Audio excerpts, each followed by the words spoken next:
স্টেশনে আর শেষ বাজে না, সময় থেমে গেছে মরিচাধরা লোহার ভেতরে। এক সময়ের কোলাহলপূর্ণ বাহাদুর বাজার এখন শুধুই নীরবতা। রাস্তাগুলো আজ ফাঁকা পড়ে রয়েছে। নীলিমোড়ের মাঝখানে সেই বাটার শোরুম আজ কেবলই নিস্তব্ধ। দেশের সবচেয়ে বড় ঈদগাহ মিনার আজ কালের সাক্ষী হয়ে দাঁড়িয়ে রয়েছে।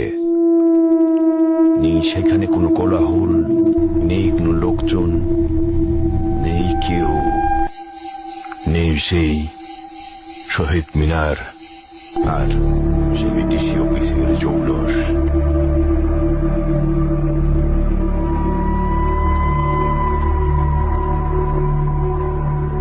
এক সময় এই রেল ব্রিজ ছিল জীবনরেখা।